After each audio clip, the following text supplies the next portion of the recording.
यही दिल्ली का मुख्यमंत्री था जब यहां पर फसाद हुआ। तो फसाद जब हो रहा था, एक स्टेटमेंट दिखा दो दिल्ली के चीफ मिनिस्टर का जो फसाद को कंट्रोल करने के लिए, कम्युनल राइट को रोकने के लिए था।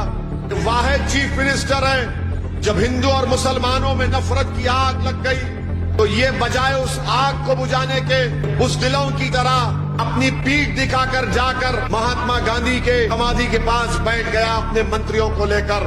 अरे अगर गांधी का तू भक्त था तो तू आता इस इलाके में तो सब समाज के पास जाकर तुम कहते कि भाइयों शांति को बरकरार रखो, ये नफरत ठीक नहीं है। अगर ये मुख्यमंत्री बुज़दिल था, भाग गया। अस्सलाम वालेकुम व रहमतुल्लाहि व बरकातहू। अब आप खुद ये फैसला करिए कि जो हुकूमत जिसका मुख्यमंत्री है और उस पार्टी का म्युनिसिपल कॉरपोरेटर है, उसने ओखला की आवाम को साफ पीने का पानी का इंतजाम नहीं किया, क्या वो आपके वोट का मुस्तहिक रहेगा? जिसने आपको पानी नहीं दे सका, क्या वो आपका वोट का मुतालबा कर सकता है? मेरी नजर में पानी एक बुनियादी चीज होती है और हर एक को पानी मिलना चाहिए। मगर यहां पर ओखला में दिल्ली के मुख्यमंत्री और उनकी पार्टी ने ओखला की आवाम को पीने का पानी तक मुहैया नहीं किया। आप जानते हैं कि यहां पर मदरसा है ठोकर नंबर 8 अहले हदीस मस्जिद के सामने, वहां पर एक कचरा डाल दिया जाता है। इसको भी हटाने का इंतजाम नहीं किया।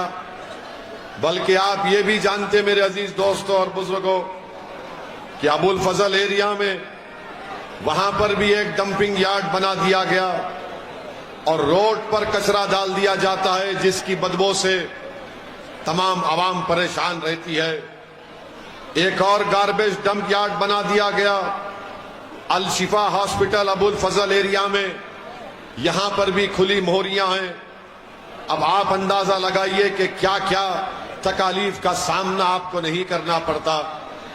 2007 में ओखला में एक गवर्नमेंट हॉस्पिटल बनाने का ऐलान हुआ और 2007 के बाद ऐसे 4 अस्पताल गैर मुस्लिम इलाकों में बन गए, मगर ओखला में सरकारी अस्पताल अब तक नहीं बना।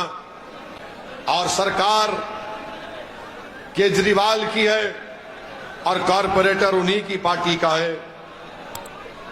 शाहीन बाग में खुली ड्रेन है, रोड नहीं है बल्कि रोड पर खड्डे ज्यादा हैं। आप बताइए कि फिर 4 दिसंबर के दिन आप कैसे यहां पर उनको वोट दे सकते हैं? ओखला में अगर कोई अपने घर की तामीर करता है तो उसको रुश्वत देना पड़ता है, रुश्वत वर्दी वाले को भी देना पड़ता और एमसीडी के लोगों को भी और कॉरपोरेटर के लोगों को भी। तो कोई घर की तामीर नहीं कर सकता बगैर रिश्वत दिए। जो ये ठोकरा 8 से मदरसा अहले हदीस मस्जिद के सामने से जो कचरे का गार्बेज का डंप है उसको हटा सके, अल शिफा हॉस्पिटल के सामने जो गार्बेज का डंप है उसको हटा सके, खुली मोहरियों का काम करवा सके, साफ पीने का पानी आपको मुहैया करा सके, अस्पताल को तामीर करवा सके। सिर्फ मोहल्ला क्लिनिक से काम नहीं होता है, अस्पताल की एक अहमियत है, इसकी एक स्पेशलिटी होती है। ये मुद्दे आपके हैं, ये अवाम के हैं। इस पर आपको अगर एक मुस्बित फैसला आप लेंगे तो मुझे यकीन है कि इंशाअल्लाह ताला आप 4 तारीख के दिन पतंग के निशान पर मजलिस इत्तेहादुल मुस्लिमीन के हक में अपना वोट का इस्तेमाल करेंगे। यहां पर आपने असेंबली में और इस वार्ड में आपने छोटे रिचार्ज की पार्टी को कामयाब किया। और आप जानते हैं कि दिल्ली के मुख्यमंत्री कितना झूठ बोलते हैं सेकुलरिज्म के बारे में। मेरे ख्याल से अगर लंबा फेंकने का अगर कंपटीशन होगा कि कौन सबसे ज्यादा फेंकता है, मोदी फेंकता है या केजरीवाल फेंकता है, तो मुझे लगता है कि दोनों बराबरी पर आ जाएंगे झूठ बोलने और फेंकने में। यही दिल्ली का मुख्यमंत्री था जब यहां पर फसाद हुआ, तो फसाद जब हो रहा था, एक स्टेटमेंट दिखा दो दिल्ली के चीफ मिनिस्टर का, जो फसाद को कंट्रोल करने के लिए, कम्युनल राइट को रोकने के लिए था। ये वाहिद चीफ मिनिस्टर है जब हिंदू और मुसलमानों में नफरत की आग लग गई, तो ये बजाय उस आग को बुझाने के, ये बुजदिलों की तरह अपनी पीठ दिखाकर जाकर महात्मा गांधी के समाधि के पास बैठ गया अपने मंत्रियों को लेकर। अरे अगर गांधी का तू भक्त था तो तू आता इस इलाके में, तो सब समाज के पास जाकर तुम कहते कि भाइयों शांति को बरकरार रखो, ये नफरत ठीक नहीं है। मगर ये मुख्यमंत्री बुजदिल था, भाग गया। यही मुख्यमंत्री था जब शाहीन बाग का आपने तारीखी एहतजाज किया, जिसमें आपके एहतजाज से सारे मुल्क के लोगों को एक नई कुव्वत मिली, एक नई तवानाई मिली। यही मुख्यमंत्री का बयान आपने सुना होगा कि केजरीवाल चीफ मिनिस्टर ने कहा था, अगर मेरे अख्तियार में होता तो मैं शाहीन बाग को आधे घंटे में खत्म कर देता। केजरीवाल, अगर तुझ में हिम्मत नाम की चीज नहीं है तो बुजदिल है। अगर हिम्मत है तो आजा, चुनाव से पहले ओखला में बता तूने ओखला के लिए क्या किया। शाहीन बाग को आता तो हमारी वो बुजुर्ग माए तुझे हाथों हाथ ले लेती, तो इसलिए नहीं आया यहां पर। आओ मुख्यमंत्री केजरीवाल, आओ ओखला को आओ, आकर रिपोर्ट दो तुम्हारी कि तुमने ओखला में क्या किया। चुनाव से पहले आकर दिखाओ कि तुम्हारा कॉरपोरेटर, जिसको तुमने कॉरपोरेटर बनाया, उसने ओखला की आवाम को कैसे धोखा दिया। जब उसका नेता धोखा देता है तो उसका छोटा भी धोखा देगा।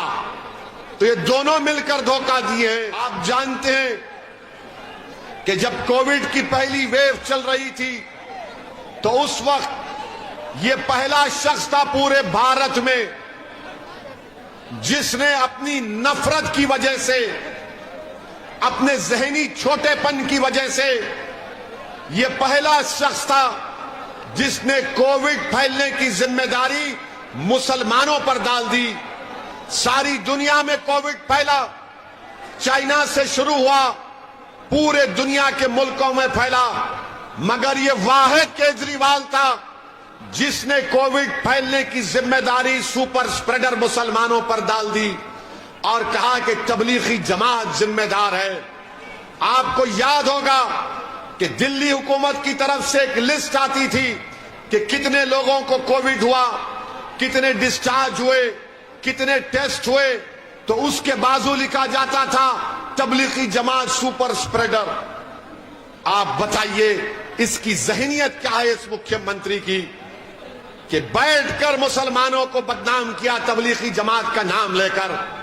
अगर आज भी कोई ये कहता है कि केजरीवाल सेक्युलर है, तो पूछो उस सेक्युलर आदमी से कि कोविड के जमाने में तबलीगी जमात को क्यों इल्जाम लगाया। कोर्ट में मुकदमा गया और कोर्ट ने केजरीवाल के पूरे इल्जामात को झूठा साबित किया। मेरे अजीज दोस्तों और बुजुर्गों, भाई साहब रुक जाइए, शटर का रुक जाइए, थोड़ी देर रुक जाइए।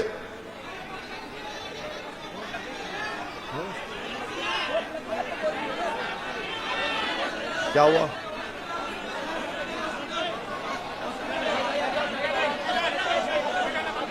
अच्छा हॉस्पिटल है, उठाइए शटर, फिर हम रुकते हैं। हम केजरीवाल की तरह नहीं है। उठाइए उठाइए, हाँ गेट खोल दो भाई।